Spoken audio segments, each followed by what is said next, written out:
Welcome to Fast Friday, where we learn something really fast.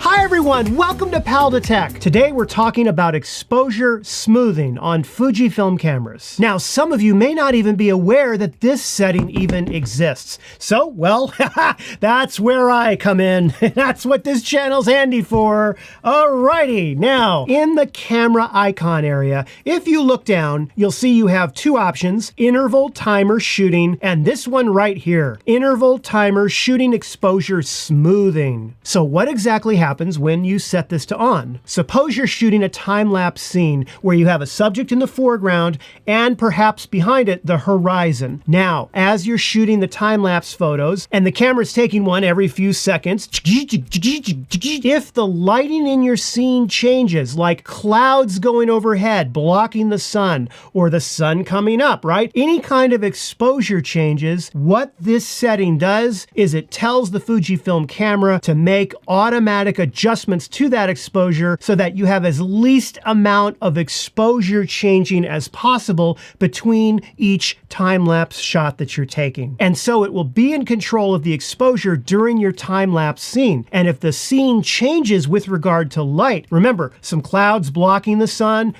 coming up, whatever, the camera, if you've got interval timer shooting exposure settings set to on, the camera will adjust exposure to match what it meters to be the correct exposure. Let's just test this out, okay?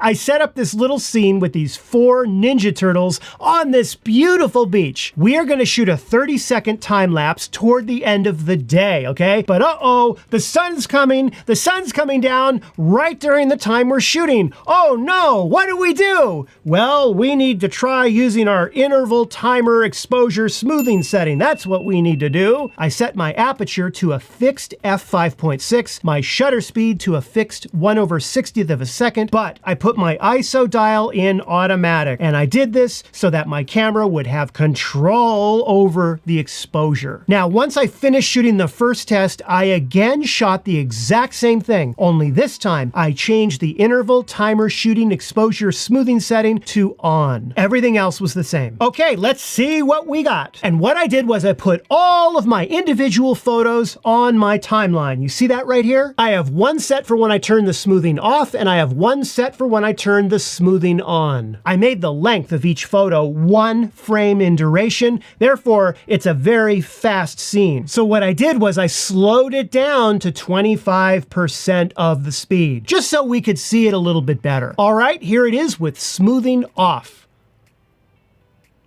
And here it is with smoothing on. Now, at first glance, it's kind of hard to see much of a difference. Let's check them out now, side by side. Okay, here we go. You see that? Take a look. Take a look. You see this area? Check it out. Have a look at this. You see that? Okay, let's now have a look at the straight out of camera JPEG. Okay, so the JPEG on the left was shot with interval timer shooting exposure smoothing to off. For the JPEG on the right, I had it turned on. Everything else was the same on the camera. No other settings were changed. Have a look at this. Can you see that there's so much more detail in the JPEG that was produced by the camera when I had that setting set to on? And that's because the camera was exposing a bit better for and protecting the highlights. You can see right here, it's almost blown out. In fact, it is blown out, right? It looks a bit blown out to me. Okay, let's try and fix the first JPEG, the one that I shot with the setting off, right? The one that's more blown out. I'm just gonna punch the auto button, boom. Ugh. I don't know about this. It brought my highlights all the way down. If I bring them even further, look at that. But let's go to the other one now. Check this out. I'm gonna go ahead and hit auto.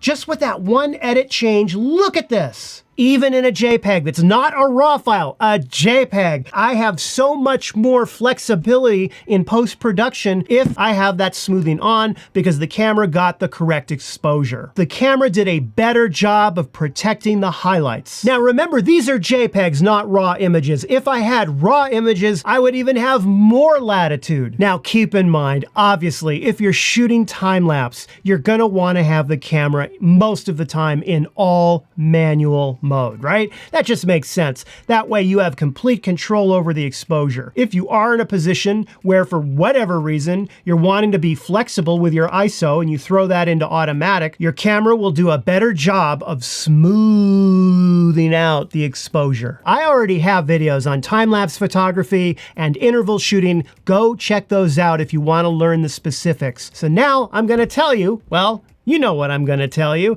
I really hope you found this video helpful. And if you did, be sure to give it the like and subscribe. I really enjoyed doing the live workshop earlier this week. I think it's a really cool thing to do, to just get the microphone out, you know, turn on all this stuff and go live and teach you a concept or something where I can see the questions come in. It's like a virtual classroom, you know, but cooler, right? So if you want more live workshops, please let me know. Because I mean, I'm not going to do them if nobody wants them, but if you do want them, let me know in the comments and I will put on more live workshops. In the meantime, I will be signing off now. Have a wonderful weekend, all of you, and I will see you in a new video next week. Take care. Most of the time, you're going to want to have your camera in complete 100% automatic, no, manual mode, right? Let's not confuse the audience. Okay, well, where was I? Yeah.